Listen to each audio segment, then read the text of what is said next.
हिंदू सम्मेलन हो रहा है पॉकेट A1 में। पॉकेट A1 के ग्राउंड सेंटर पार्क में ये विराट हिंदू सम्मेलन। ये जय श्री राम का नारा लगाएंगे। जय श्री राम। देखिए मंच पार्क खचाखच भरा पड़ा हुआ है।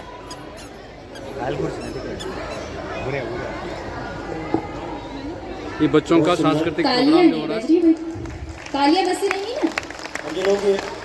ये गैलरी में खड़े हैं, जो लोग गैलरी में खड़े हैं सब अपना स्थान ले लेंगे। ये भाई साहब हिंदू सम्मेलन कराने के अध्यक्ष हैं। ये पौधा भी सूख रहा है तो हमारे रावत जी अध्यक्ष हैं। उन्होंने बहुत अच्छा कार्यक्रम किया है। स्वरूप बना दे जो हमें एक दिन पर फल भी देगा और एक छाया भी देगा। उस स्वरूप को हम करें। ये देखो हम ये जरूर मेरा इसमें आप सहयोग करें।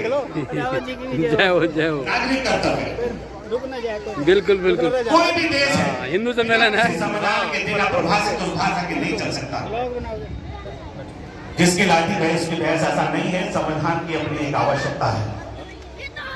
संविधान की आवश्यकताओं 1996 से हमने यात्रा प्रारंभ की। देश के 10 रविंद्र भाई को बड़े प्रदेशों में, यानी पूरा जो अपना हृदय का भारत है, उस हृदय भारत में कोई ऐसी पुस्तक को पता है बच्चा कि शिवाजी ये भी आ रखा है प्रोग्राम देखने। क्या नाम है आपका? जन्म जयंती को हम हिंदू साम्राज्य दिवोत्सव के नाम से मनाते हैं। हमारे संघ का एक पर्व है। हेलो, क्या नाम है आपका? बहुत सारी अतीत के बातों में न जा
सुंदर। और कहते हैं ना कि दे दो तालियां इन छोटी छोटी परियों को। आज सबने अपने काम को खूब अच्छे से सराहनीय किया है। और आप सभी से रिक्वेस्ट है, हमारी छोटी छोटी कठपुतलियों से ये रिक्वेस्ट है, आप यहीं रुके। और हमारी महिला शक्ति जो यहाँ इस टाइम बैठी है, महिला समिति की कुछ सदस्य, प्लीज मंच की ओर आ जाएं और इन बच्चों को सम्मानित करें।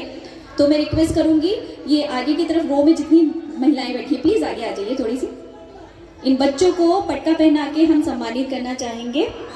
और अभी इन्होंने हमें जैसे कहते हैं ना कि राजस्थानी लोक नृत्य दिखाया, राजस्थान की सैर कराई और साथ ही साथ कठपुतली डांस भी दिखाया। और कठपुतलियों के डांस के लिए ये तो बनता है इन बच्चों का सम्मान। और ये बच्चे हमारी ही पॉकेट की शान है।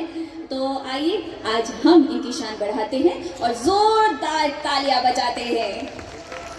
ये विराट हिंदू व्यवस्था की दृष्टि से एक अच्छा विहंगमय दृश्य दिखाई दे रहा है यहाँ पर, लेकिन खड़े होने की वजह से हम थोड़ा सा प्रयास जी। और ये बच्चियों को उनकी मेहनत का पारितोषिक तो हम कुछ नहीं दे पाएंगे, लेकिन उनका मनोबल बढ़े ऐसा भाव रखते हुए उनका सम्मान और सभी अपना समाज इन भावी पीढ़ियों का स्वागत करेंगे। ये निश्चित रूप से हमारे उज्जवल भविष्य की निशानी है। आज का भविष्य अपने वक्तव्य को विराम देंगे। हिंदू सनातन संस्थाएं हैं, सबको उनको जोड़ के उनके आइसोलेशन को, जो भी मुझे टेढ़ा मेढ़ा काम आता था, उनके आइसोलेशन को खत्म करने का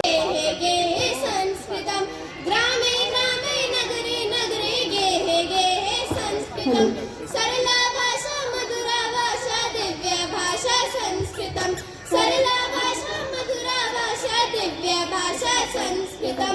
मुनि जनवाणी कवि जनवाणी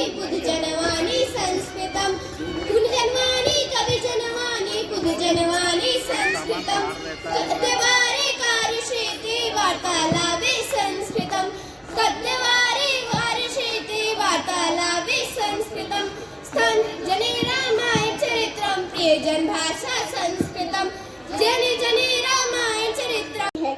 हमारे कुछ महान लोगों ने भी कहा है, सनातन धर्म हमारी पहचान, सत्य करुणा हमारी शान।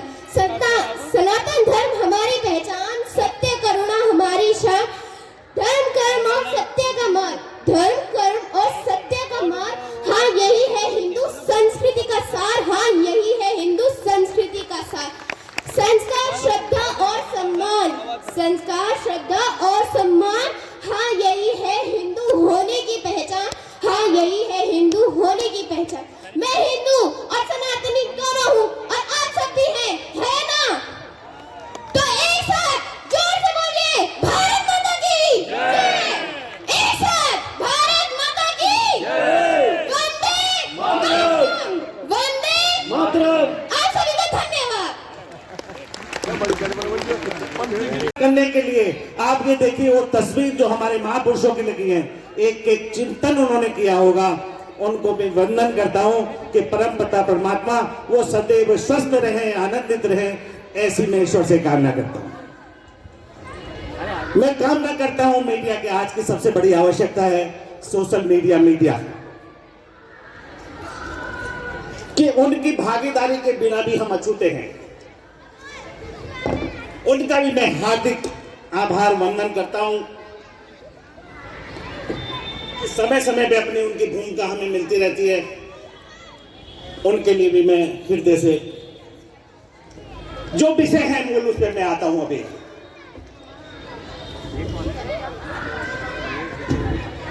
आखिर इस सब चीज की क्या जरूरत पड़ी हमें? इतनी बड़ी शक्ति है कि उनके कभी हिम्मत नहीं पड़ सकती। हमने बहुत कुछ झेला है, मुगल कालीन को झेला हमने, हमारी माता बहनों की आबरू को लूटा गया, मंदिरों को लूटा गया, बहुत सारे धन संपदा को लूटा गया, तब भी नहीं हारे। तो उनकी कोई ताकत नहीं है कोई हमें हरा दे, ये मैं चैलेंज के साथ कहता हूं। अंग्रेजों की स्थिति आई, अंग्रेजों की स्थिति के साथ भी बहुत सारे अत्याचार हुए, बहुत सारे अत्याचार हुए।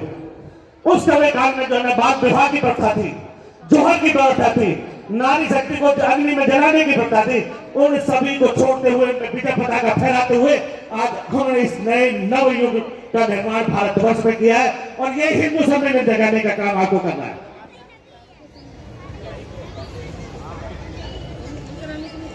अब जागने का समय आ गया है और 100 साल में राष्ट्रीय स्वयं संघ ने एक 5 निर्धारण और आपके लिए दिए हैं और मैं सभी से यह अनुरोध करता हूं कि उन 5 निर्धारण में अपनी आहुति, चाहे वो मेरे मनोभाव से हो, चाहे मेरे श्रम से हो, या मेरे धन से हो, या मेरी किसी भी गतिविधि से हो, वो 5 परिवर्तन आपके सहयोग के बिना छूते हैं।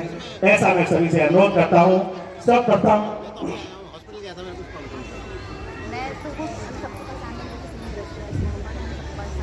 कुटुंब प्रबोधन, संयुक्त प्रवास की एक परिभाषा। शायद मैं मानता हूं कि अगर पुराने जमाने में थोड़ा सा अपने आपके भाव को उधर मोड़ के ले जाए तो शायद वो कुटुंब की जो परिभाषा पुराने जमाने में रही होगी, वो शायद उससे बढ़िया आकलन आज हम नहीं कर सकते हैं। उस परिवर्तन को बहुत कुछ लाने की जरूरत है। आज हमारे अनेकों रिश्ते आने वाले समय में खत्म होते जा रहे हैं। बुआ है, मौसी है, भाई है, चाचा है, एक बच्चों के साथ की स्थिति में शायद वो जो है ना, आगे जो रिश्ते हम उसके एक दूसरे का जो सम्मान करते थे, शायद वो हमें नहीं मिल पाएगा। उस पर पानी जो इस रूप में मिल रहा है शायद मुश्किल हो जाएगा। और समय समय में ऐसी कल्पना ऊपर वाला हमारे भेजता है। कोरोना काल आया तो कोरोना काल में उस एक सांस की कीमत को आपको सदा पता होगा कि शायद वो मिल रही थी, 2 लाख रुपए में महीने नहीं मिल रही थी। आज उस सांस की अगर प्रकृति को अगर हमने नहीं संरक्षण कर पाए तो हम बहुत मुश्किल में आ जाएंगे। अपना कोई जन्मदिन हो, बेटे का जन्मदिन हो, गाड़ी की खिड़की उठाई और इस तरीके से फेंक दिया। मेरा मन इतना विचलित हुआ कि मैं अपने आप को नहीं रोक सका और मैंने अपनी गाड़ी को तेजी करके उसकी गाड़ी के आगे लगा दिया। और जब गाड़ी के आगे लगा दिया तो